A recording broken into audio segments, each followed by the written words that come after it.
Oke lur, ini sore ini kita jalan-jalan. Tadi kita menelusuri Bukit Menoreh ya. Ini adalah Batu Blencong.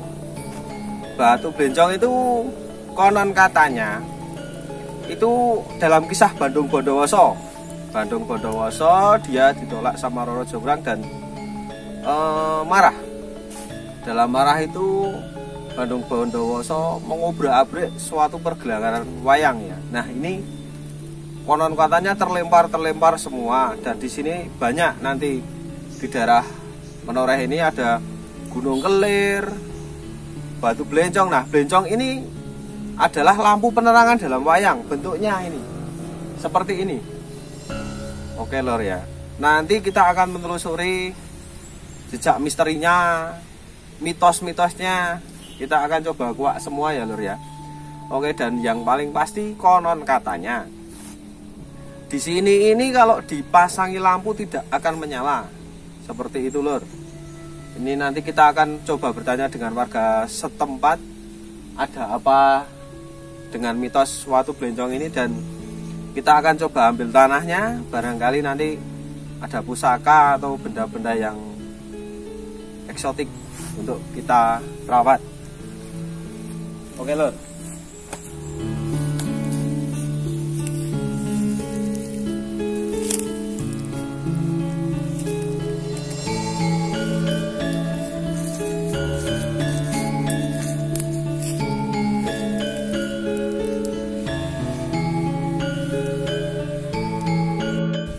Oke lor, ini perhatikan fisik batu ini ya lor ya. Ini sangat luar biasa ini. Prosesnya, alamnya ini bagaimana kok bisa seperti ini. Ini seolah menumpuk, dan ada yang bilang kalau ini terkena angin akan bilang apa bunyi gluduk. Tapi kok kenapa pada saat dulu Jogja ada gempa dan lain sebagainya tidak berubah sama sekali. Luar biasa lor ini.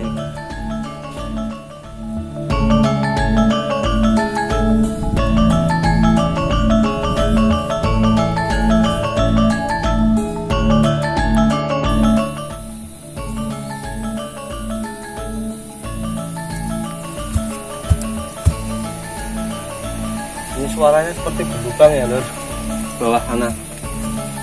Dan ini saya menemukan fosil keong.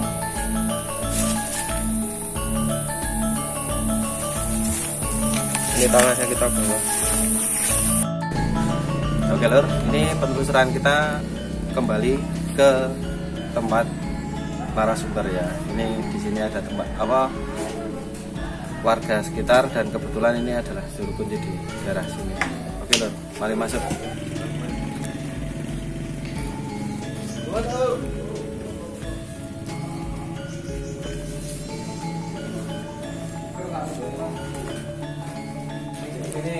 Ini kabar bulan.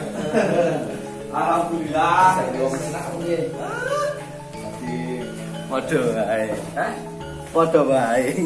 Bulan Mbah Min niku terus diceritane nek kon salah satune niku wonten kaya Watu Blencong, terus apa Mas?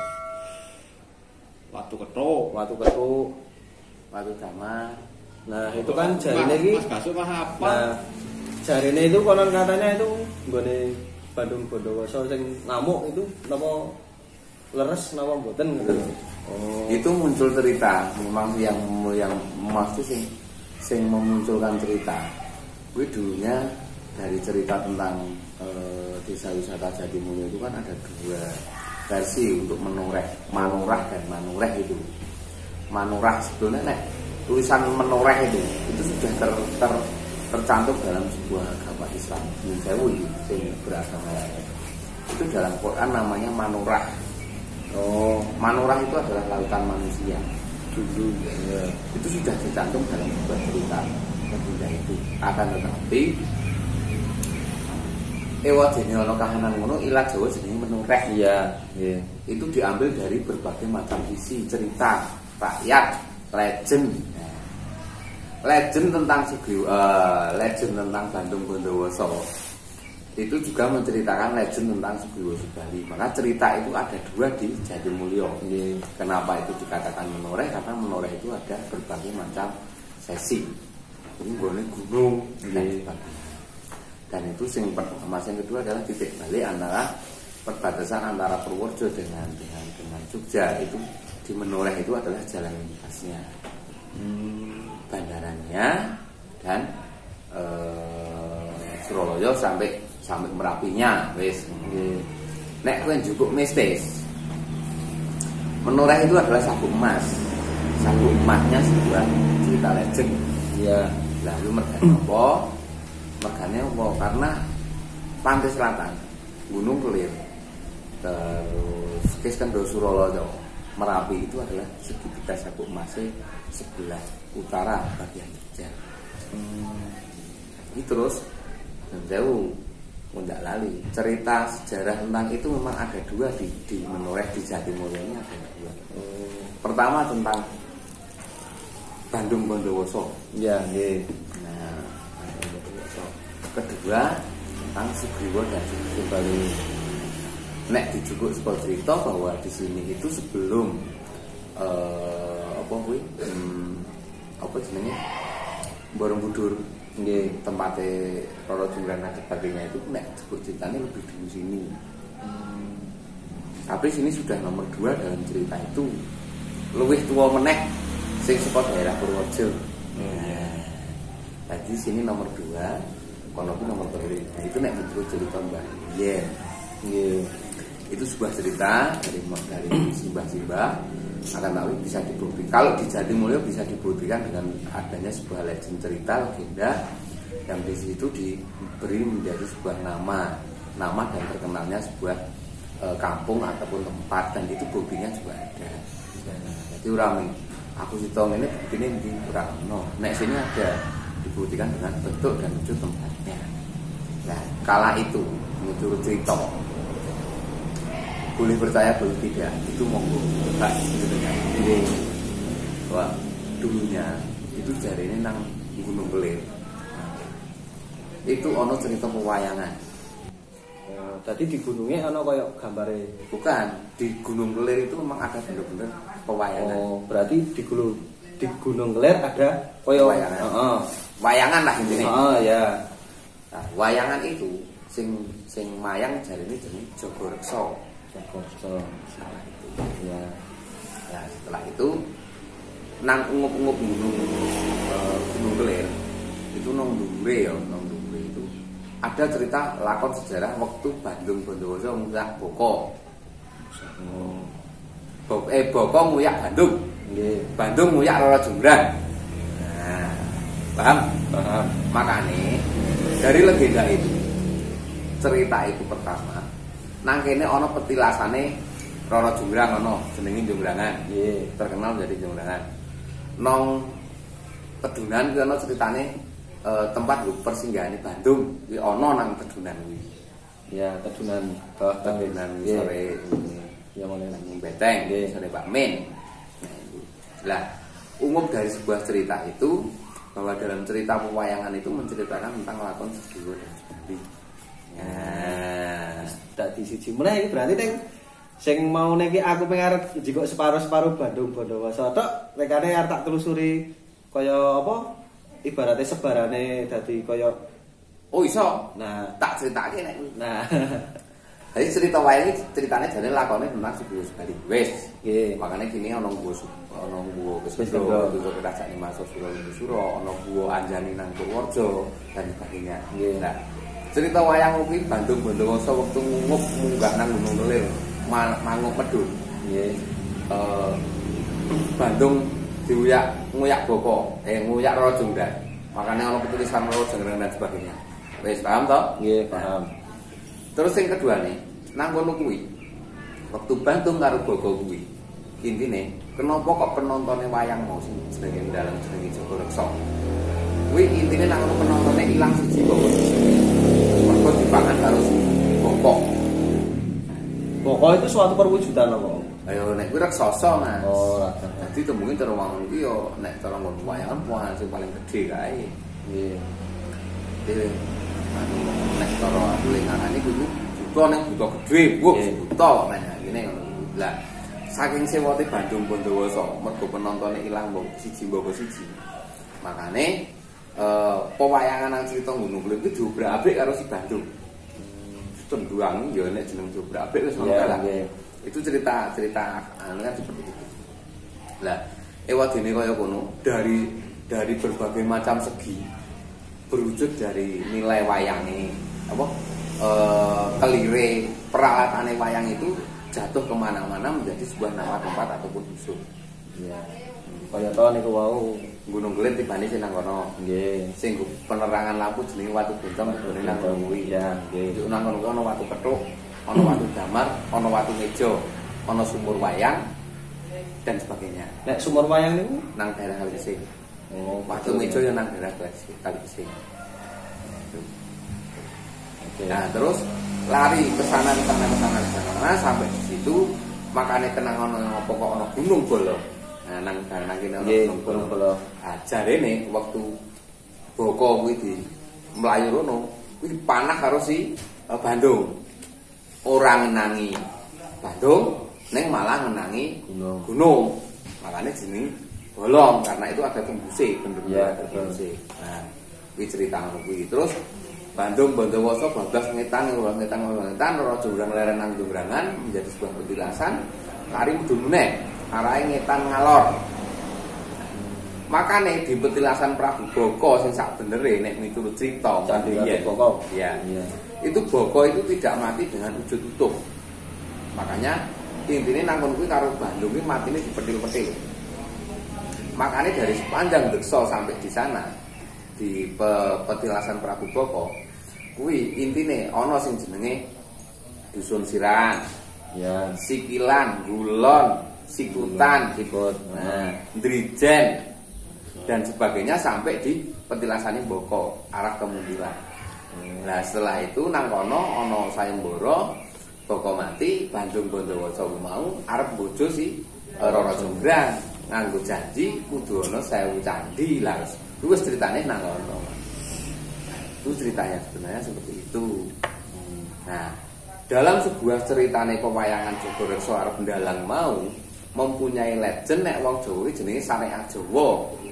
Ana sajen-sajenan dan sebagainya. Lah makanya seputaran kuwi ana sing jenenge Kali Biru.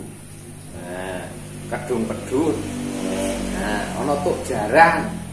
Ana endi Kuncung Emas. Ono wis pokok men ono Gunung Tumpeng dan sebagainya. Itu sebelum mengadakan pewayangan sudah ada persajian itu, di situ ada sebuah nama dan legend dan itu menjadi sebuah kenyataan. Nah, neng ini cerita masalah kebenaran dan tidak itu empu. Iya. Tapi karena nek misal dikatakan kebetulan ini kok ya iso pas ngono lho. Dadi ana saka bagian-bagian tubuh yang terpotong ana saka sirahan, saka ngulon, saka nganu kuwi kok ya iso tepat gitu loh. Terus gini Om, kembali. Terus Ya. dan konon katanya di setiap tempat niku tetap ada sisi mistisnya masing-masing. Ada. Nah, Aku di Mangrili. nah, soal niki napa niki? Watu Kelir. Oh, watu Blenjo. Watu.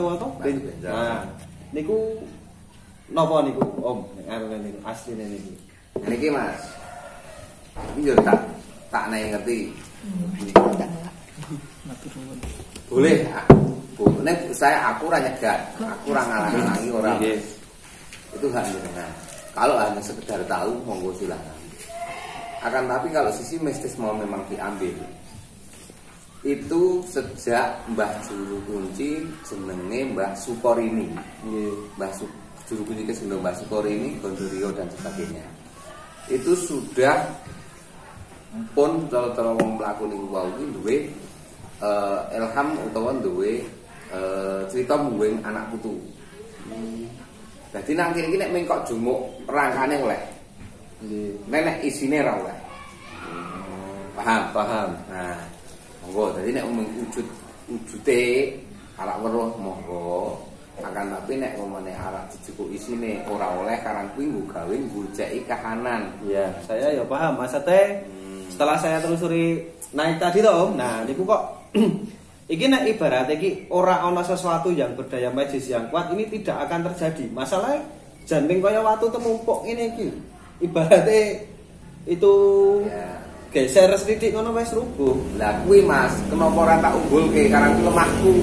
Oh. Lah darane aku mau. Nggih. Yang namanya bencong itu adalah tempat untuk penerangan. Iya. Bahwa dalam sebuah penerangan di situ bisa dikatakan mistis dan tidak tergantung dari orangnya. Wong ku seneng Jawa apa mengurang, apa mengikhlas silahkan monggo, itu hak masing-masing.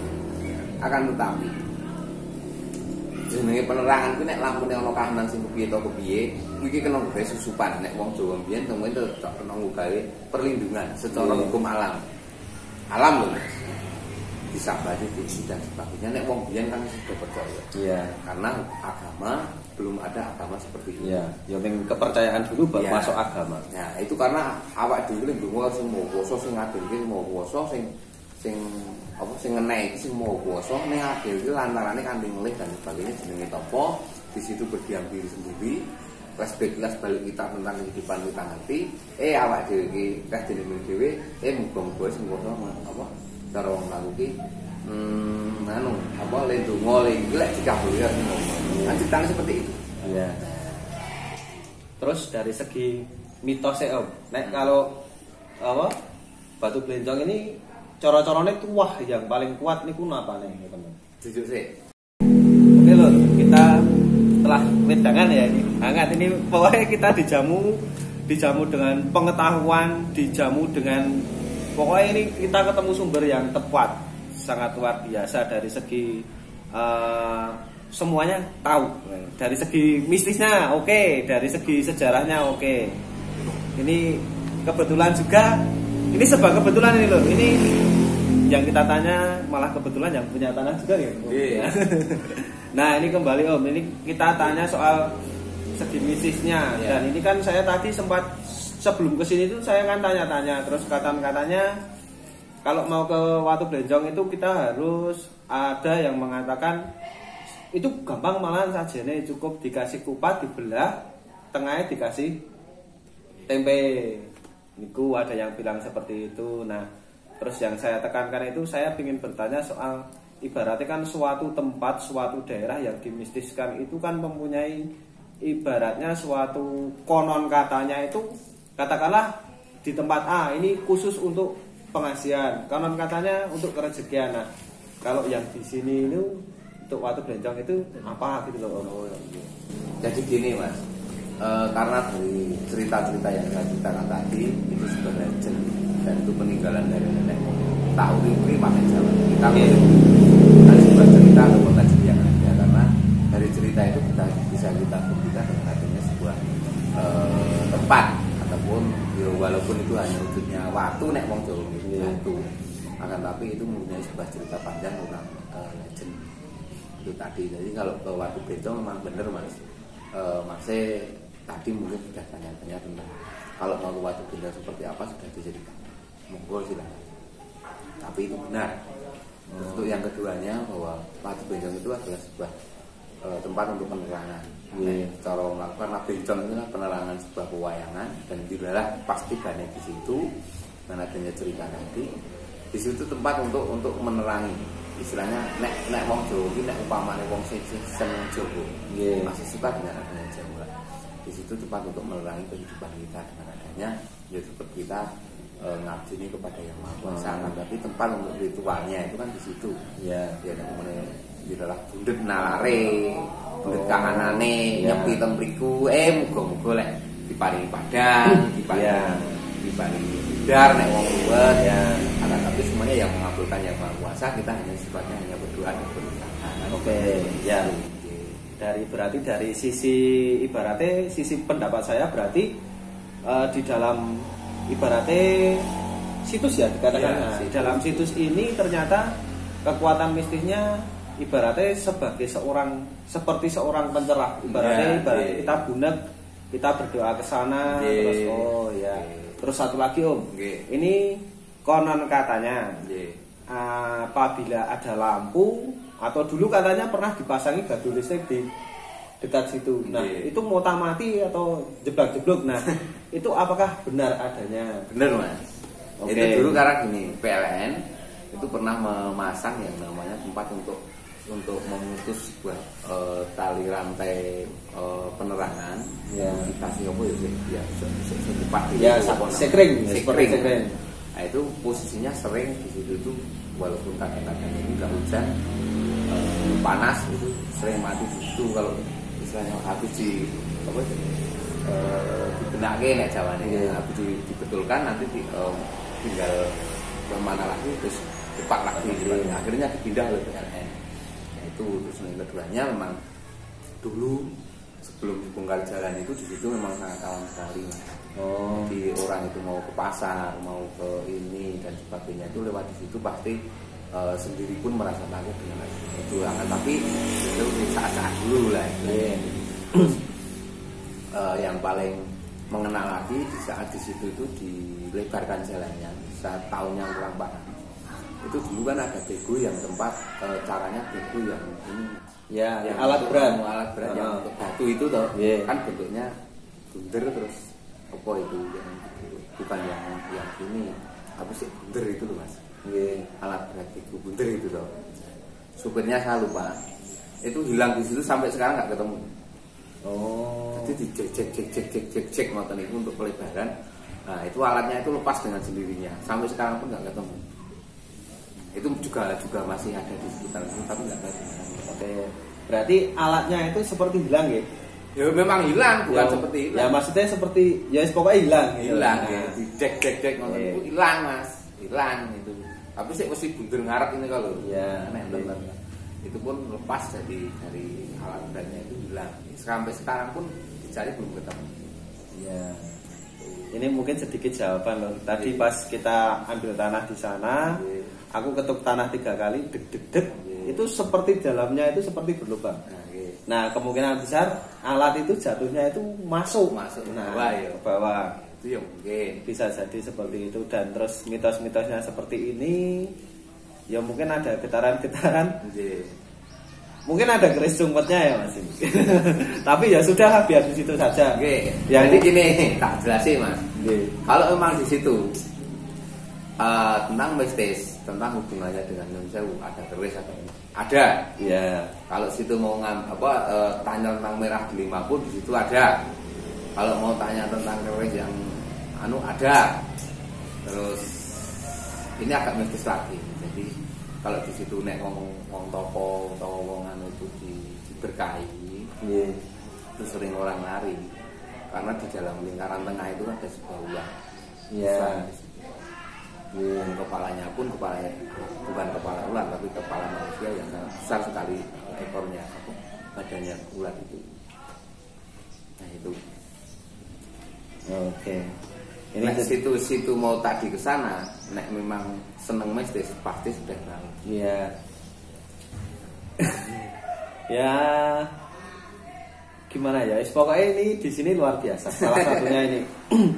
Ini jadi nanti kita buat bisa referensi teman-teman semua. Kalau ibaratnya pikiran bundet, pikiran apa itu jangan ke diskotik. Jangan ke diskotik, jangan ke tempat hiburan malam. Ini silahkan berkunjung di daerah mana ini Mas? Daerah ini daerah Jatimulyo di sana Mas. Tapi dusunnya teng Sukamulyo. Terus nama dusunnya di Watu Blencong. Dusunnya pun Watu Blencong. Di kawasan masuk dalam sebuah RT nggih. Dalam dusun ada RT, ini lingkupnya namanya Watu Blencong. Terkenalnya dari dulu seperti itu. Oke, itu pokoknya cuma dari Gua Keskendo maju sedikit lur ada pertigaan ya, ambil kiri udah sampai di sini. Nuansanya masih alam sekali dan saya yakin kalau teman-teman kesini pasti tidak akan cukup sehari. Katakanlah di sini ada ini, terus dekat sini ada Grojogan Sewu, terus ada Sungai Muda ya. Sungai Muda, Udung Medut. Terus yang konon katanya yang dilihat dari sini laut tampak itu itu dari Kali Biru. Kali Biru. Dari Kali Biru ada. Nah, oke lur, untuk penelusuran hari ini tentang Bandung Bondowoso dan Watu Blencong kita sudahkan di sini. Tapi Setelah ini silahkan ditunggu ya. Pokoknya saya insya Allah pengen banget ini mengupas tentang yang ya sekitar ya ibaratnya sejak Bandung Bondowoso tadi ada apa, dan ternyata dalam lelakonnya Sugriwo Subali tadi ya bisa kita ulas seperti itu lor. Yo intinya saya berterima kasih ini pada Mas Gaso ini udah top pokoknya. Hari ini kita komplit untuk ya mungkin saya minta izin, saya tadi membawa tanah itu buat kenang-kenangan aja. Istilahnya ibaratnya kalau saya pengen pas di Lalah Bunda, pengen membayangkan ke situ tak wirid ke tanahnya saja sudah sampai lari ke sini. Dan kalau tadi itu rasanya hati itu ingin mengambil sesuatu, tapi dengan adanya ini dan melihat teksturnya pun saya tidak rela ibaratnya kalau nanti kok tuahnya nanti diambil kok nanti terus jatuh atau gimana. Masalahnya itu tadi luar biasa, wong seperti batu seperti ini ketumpangan ibaratnya. Tadi sempat bicara sama orang sini juga, katanya kalau kena angin itu seperti guduk goyang. Seperti goyang tapi kok nggak jatuh itu loh.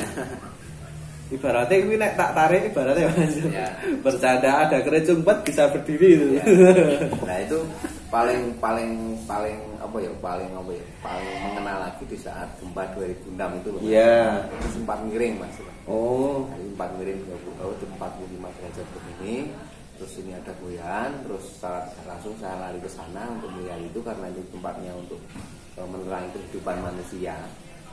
Secara mistisnya manusia saya lari ke sana, akan tapi dengan alhamdulillah dengan adanya alam dia akan dengan sendirinya dia kembali. Akhirnya sudah jatuh di 2006 itu. Iya pas gempa itu ya. Iya pas gempa itu pas ada goyangan tanah. Harusnya saya ke sana Mas, saya ke sana melihat itu dia bentuknya sudah miring begini, 45 derajat kalau nggak miring. Itu dengan sendirinya kembali dia kembali seperti semula tadi. Akan tapi saya tidak bisa membuktikan karena saya dulu belum punya HP, belum punya apa. Hanya mata saya hanya lihat. Iya. Soalnya kalau di Nalar, ya pada saat gempa itu parah ya. Nah, terus Om, ini yang terakhir sebagai penutupan. Siap. Yang paling dekat dengan sini. Itu Watu Ketuk. Oke. Ya suatu saat saya tak ke sana, ibaratnya terus ke sini lagi. Monggo. Semampu dan semaksimal. Ya. Bisa. Oke, teman-teman, jangan lupa ya. Itu yang namanya manusia itu ada dua makanan. Yang pertama itu makanan fisik, yang kedua adalah makanan pengetahuan, makanan rohani dan lain sebagainya. Kalau orang gila itu cuma makan makanan tok tanpa ada pikiran dan lain sebagainya. Oke, ini adalah makanan apa Mas ya? Kebatinan kita ya. Makanan kebatinan kita. Jadi, ayo teman-teman, yang lainnya cuma main game terus, ayo kita kembali lagi ke alam. Kita melihat, kita mensyukuri ciptaan-ciptaan Tuhan yang luar biasa. Ya syukur-syukur dapat bonus. Ya ibaratnya yang teman-teman yang masih jomblo kesini minta penerangan kepada Tuhan lantaran Watu Bencong ini, siapa tahu cepat dapat jodoh juga. Oke lor, terima kasih.